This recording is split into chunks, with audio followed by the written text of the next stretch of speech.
Chapter 203. The ultimate darkness has finally appeared in the world. He stood silently for a long time, perhaps reminiscing about the last time he was punched in the face by a human powerhouse. 1,000 years have passed since then. He squinted his eyes and sighed, "Finally, I have returned. It's been 1,000 years." Thinking back on the long time he was trapped in the cold darkness at the bottom of the deep-sea trench, he sighed with relief. He had finally escaped. Could he now begin to conquer this world? No. More than anyone else, he knew that his body was still very weak. It turned out that he also had his own evolution system. He needed to go and find his first evolution points. The system panel appeared, dark, current evolution points, 0, level, initial stage. Meanwhile, at Misty Mountain, the mutant beasts were immersed in the spiritual light of the third spiritual tide, evolving right in that giant light cluster. This process had been going on for several hours. The nine-tailed fox began to shiver, as if she had absorbed all the spiritual power she could hold. She began to growl. Her whole body seemed to be transforming. The crocodile was the same. The spiritual power in its body had reached its maximum. It began to arch its body, its wings spread out, as if trying to withstand the huge wave of spiritual power still pouring into its body. Next was the thunder dragon. It roared loudly. Its whole body's muscles and bones opened up, continuously absorbing more spiritual power. The ice dragon was the same. Its eyes had gone dim. They were completely letting the spiritual power invade every cell of their bodies. How did it feel? Perhaps it was like jumping into a steam bath, where the steamed medicinal ingredients contained cannabis, making you feel relaxed and powerful, feeling like you were the champion of the world. The divine tree was silent and observed everything that was happening. He discovered that perhaps the dragon species was being prioritized to awaken before the others. If speaking logically, perhaps the energy structure in the dragon's body was closest to the most primitive energy structure. Therefore, the spiritual power of this tide easily invaded and restructured the body of this species. Right after the awakening dragons was the white tiger. Its whole body had begun to show a Susanu figure of orange-yellow color, but the white tiger seemed quite calm, while its Susanu was roaring continuously. The divine tree glanced at the golden monkey. The divine tree seemed to have high expectations for this beast. After all, the golden monkey was one of the first beasts to submit under the divine tree's rule, but it didn't seem to stand out like the nine-tailed fox or the crocodile.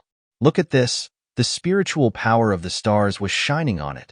The divine tree hoped that the golden monkey would reach a new height in this awakening. The divine tree looked over all his younger siblings.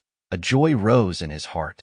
Seeing them grow stronger day by day was a happiness for the divine tree, like an elder brother protecting his younger siblings when they were young, only hoping that they would grow up and be able to establish their own careers.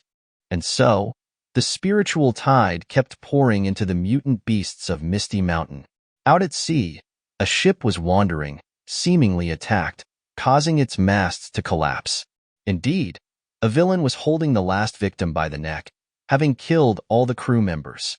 He opened his mouth and sucked the life force from his victim while they were still alive, the life force being drawn from each cell causing the victim's veins to bulge on their face. It was horrifying. The unfortunate man died instantly and was thrown to the ground. This villain was the ultimate darkness. Perhaps he had taken over a human body and now bore the form of a human with a vicious red eye on his face. He had reached the first order of transcendence with 1,000 evolution points by seizing the life force of various creatures, including humans, to grow.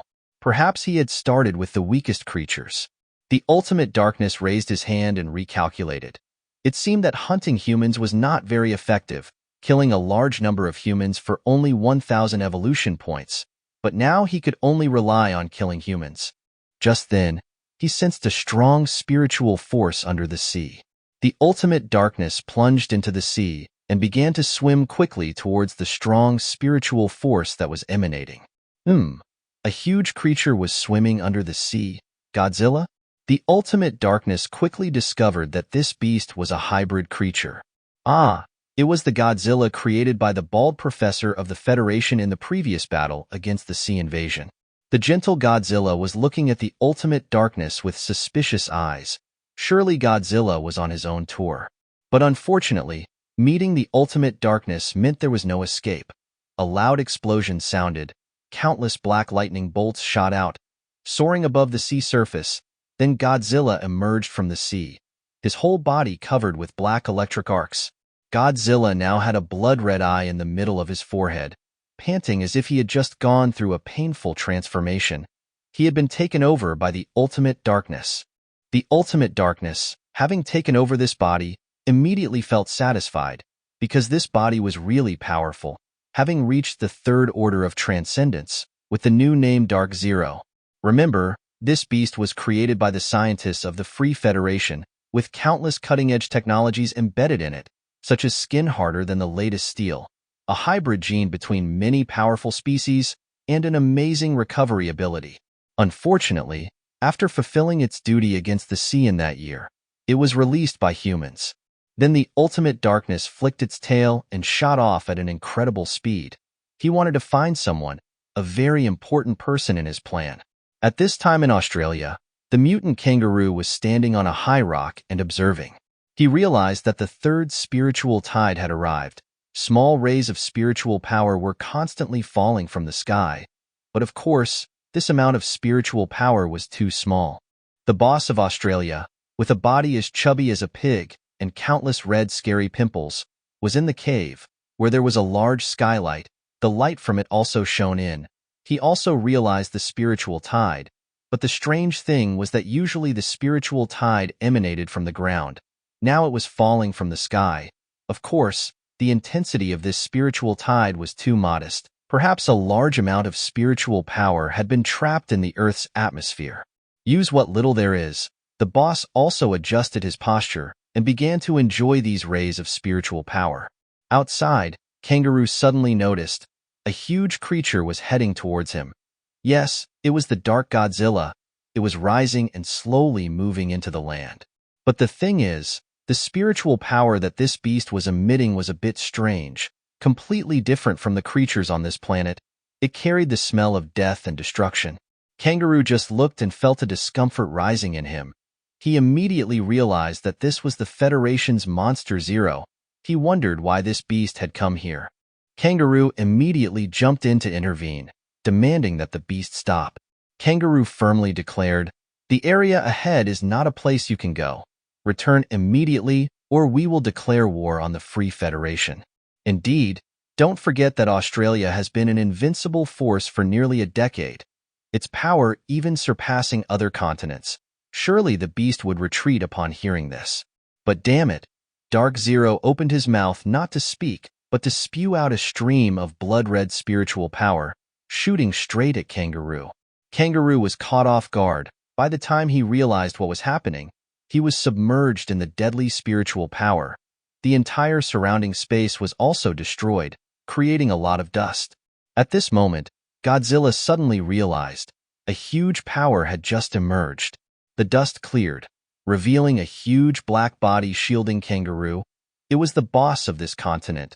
Perhaps he was a mutant snail? Kangaroo narrowly escaped death, looking at his master who had appeared in awe. It should be known that his master only appears in the most critical moments, such as the previous time when the three kings of the sea launched a joint attack. So, could this time be as dangerous? No.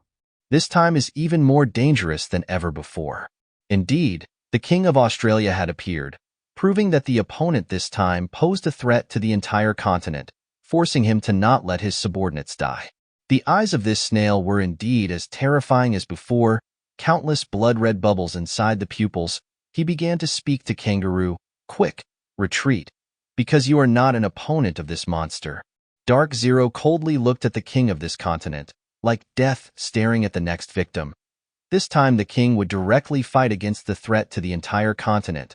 More than anyone else, he had sensed the strangeness and destructive attribute emanating from Dark Zero.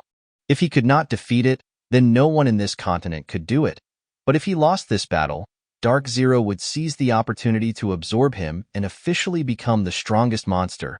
Even if the Divine Tree did not reach the Fifth Order in time, this beast would leave the Divine Tree behind. End of Chapter 203.